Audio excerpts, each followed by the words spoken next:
يوم لا ينفع مال ولا بنون إلا من أتى الله بقلب سليم.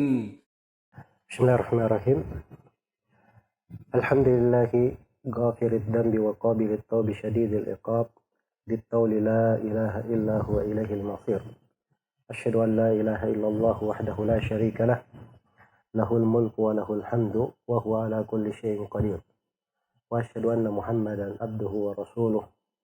Rasuluhul basyirun nadir was sirajul munir. Sallallahu alaihi wa ala alihi wa sahbihi wasallama tasliman katsira, amma ba'd.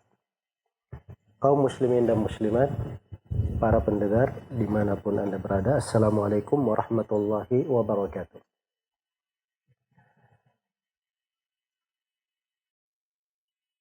Sebuah ayat di dalam Al-Quran menjadi tema kajian kita di hari ini, yaitu firman Allah Subhanahu wa Ta'ala di surah An-Nur, وَتُوبُوا إِلَى اللَّهِ جَمِيعًا أَيُّهَا الْمُؤْمِنُونَ لَعَلَّكُمْ تُفْلِحُونَ. Dan bertobatlah kalian semua kepada Allah, wahai orang-orang yang beriman, supaya kalian beruntung. Ayat yang agung ini terkandung di dalamnya perintah yang agung dan penjelasan akan keutamaan yang besar yang merupakan sebab keberuntungan untuk seorang hamba. Adapun perintah, yaitu firman Allah Subhanahu wa Ta'ala, wa tubu ilallahi jami'an, dan bertobatlah kalian semua ilallah, kepada Allah, jami'an, seluruhnya. Jadi ini perintah supaya selalu bertobat kepada Allah Subhanahu wa Ta'ala. Dan perintah yang agung ini adalah kewajiban di dalam kehidupan atas setiap muslim dan muslimah di segala keadaan. Jangankan kita, Rasulullah Shallallahu Alaihi Wasallam yang telah diampuni untuk beliau apa yang telah lalu dan apa yang akan datang, yang selalu dijaga oleh Rabb-Nya di atas kebaikan. Bersamaan dengan itu, beliau berkata, Inni la astaghfirullah wa atubu ilaihi fil yawm mi'ata marrah. Sesungguhnya saya beristighfar dan bertobat kepada Allah dalam sehari dan semalam sebanyak 100 kali. Sebagian riwayat 70 kali. Dan kadang beliau duduk di satu majelis, beliau membaca Allahumma gfirli warhamni innaka antal ghafurur rahim sebanyak 100 kali.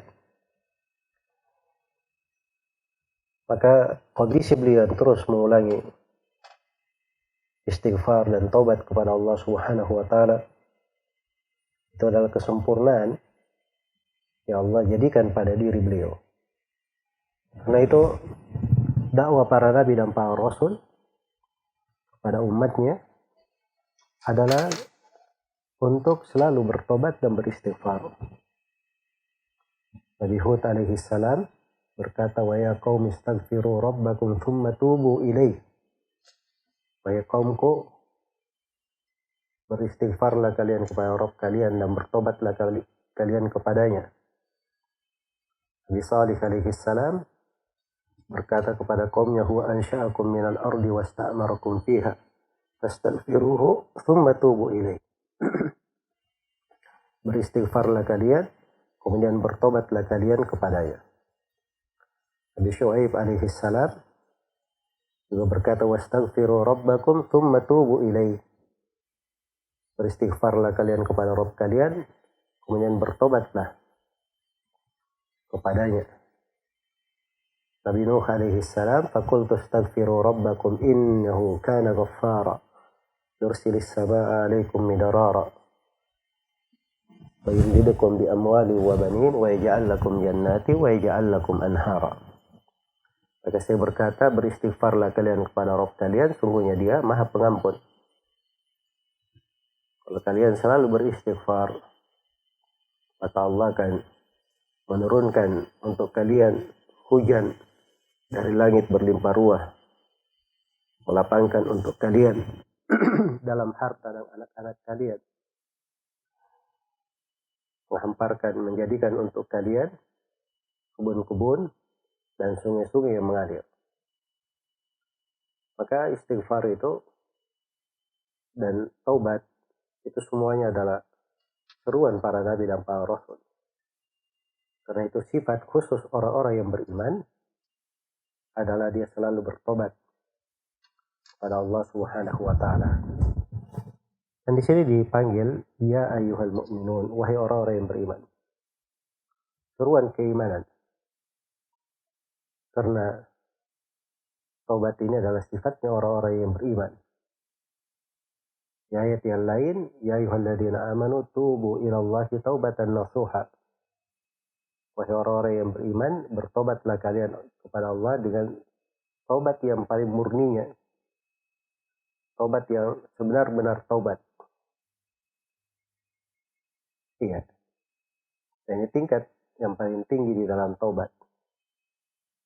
Dia menyesali dosa-dosa dan kesalahannya, dan betul-betul tidak lagi ingin jatuh di dalam dosa dan kesalahan tersebut. Karena itulah di bulan yang agung ini hendaknya kita bersyukur kepada Allah Subhanahu wa taala diberi karunia berada di dalamnya. Dia adalah bulan terhampar di dalamnya berbagai sebab pengampunan dosa. Bisa kita bertobat dan beristighfar kepada Allah, maka dosa-dosa itu akan diampuni. Puasa adalah sebab pengampunan dosa. Salat malam menghidupkan Lailatul Qadar, mencari Lailatul Qadar, banyak beristighfar, bersedekah, mengeluarkan zakat, dan selainnya dari amalan-amalan di bulan yang agung ini, semuanya adalah sebab-sebab yang menyebabkan seorang hamba itu meraih dari pengampunan dari Allah Subhanahu wa taala. Karena itu kita diperintah untuk selalu bertobat kepadanya.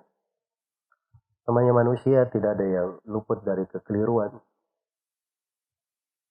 Di hadits qudsi Allah firman, ya ibadi innakum tukhti'una bil-laili wan-nahar wa ana aghfiru dzunuba jami'an fastaghfiruni aghfir lakum.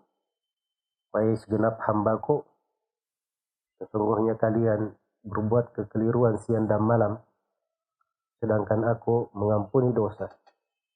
Maka mohon ampunlah kepadaku, niscaya aku akan mengampuni kalian.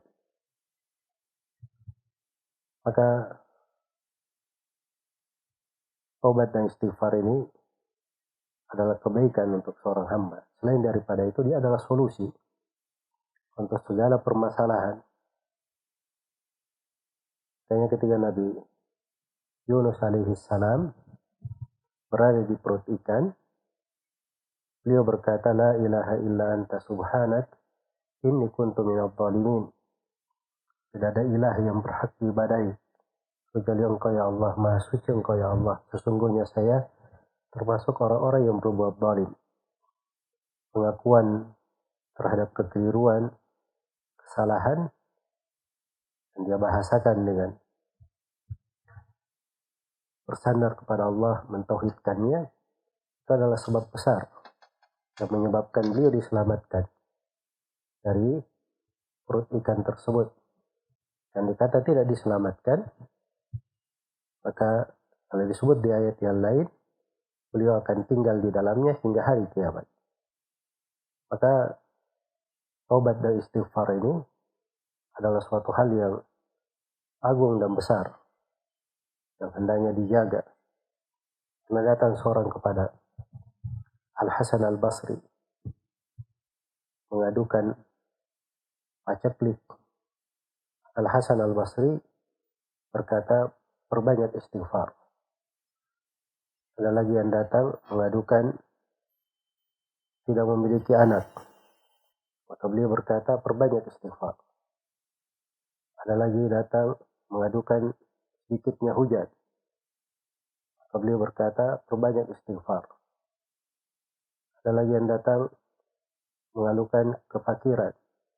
Maka beliau berkata, perbanyak istighfar. Semuanya dengan satu solusi. Karena hal tersebut beliau pahami dari ayat, فَقُلْتُ اسْتَغْفِرُوا رَبَّكُمْ إِنَّهُ كَانَ غَفَّارًا. Maka saya berkata kepada kaumku, beristighfarlah kalian kepada Rabb kalian, sungguhnya Allah Maha Pengampun. Yursilis samaa'a 'alaikum midrara. Allah akan menurunkan hujan berlimpah ruah untuk kalian dari langit. Wa yumdidukum bi amwali wa banin. Allah akan melapangkan untuk kalian dengan harta dan anak-anak.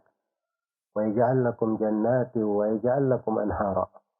Allah akan menjadikan untuk kalian kebun-kebun dan menjadikan untuk kalian sungai-sungai yang mengalir. Semuanya didapatkan karena istighfar. Maka di kondisi yang seperti ini, orang banyak menghisap dirinya, merenungi kesalahan-kesalahannya, selalu meraih pintu taubat, datang kepada Allah sebagai hamba yang mengakui akan dosa, kesalahan dan kekurangan, dan mengetahui akan kefakirannya, sehingga dia selalu bersandar kepada Allah Subhanahu wa ta'ala. Dan di kondisi puasa seperti ini, ketika badan itu menahan lapar dan dahaga, mendekati matahari terbenam, itu di kondisi perut yang kosong, hati-hati biasanya lebih lembut, lebih mudah tergerak, dan lebih mudah untuk tersentuh. Karena itu banyak dari kebaikan dan keutamaan di bulan yang agung ini, jangan sampai kita luputkan. Karena itu Nabi SAW pernah mengaminkan doa Jibril terhadap 3 orang yang didoakan kejelekan. Salah satunya adalah seorang yang didapati oleh bulan Ramadan, kemudian bulan itu berakhir, selesai, walam yughfarlah, dan tidak diampuni untuknya. Subhanallah. Ya, bulan berlalu dan tidak diampuni untuknya. Jadi ibarat di musim hujan, dia tidak pernah merasakan hujan. Seorang berada di tengah kebun, penuh dengan buah-buahan, dia tidak pernah makan suatu buah. Maka ini sungguh kerugian yang sangat besar. Karena itu hendaknya kita berlomba dan bersegera, dan jangan putus asa dari rahmat Allah Subhanahu wa ta'ala. Karena sebanyak apapun dosa itu, maaf dan rahmat Allah lebih luas. Allah menerima tobat siapa yang bertobat kepadanya. Qul ya ibadiyalladzina asrafu ala anfusihim la taqnatu min rahmatillah innallaha yaghfiru dzunuba jami'an innahu huwal ghafurur rahim. Katakan wahai Nabi Muhammad kepada mereka firman-Ku, wahai hamba-hambaku yang melampaui batas atas diri mereka, jangan kalian putus asa dari rahmat Allah. Sungguhnya Allah mengampuni segala dosa. Sungguhnya Allah Maha Pengampun lagi Maha Penyayang. Semoga Allah Subhanahu wa ta'ala memberi taufik kepada semuanya. Wallahu ta'ala a'lam.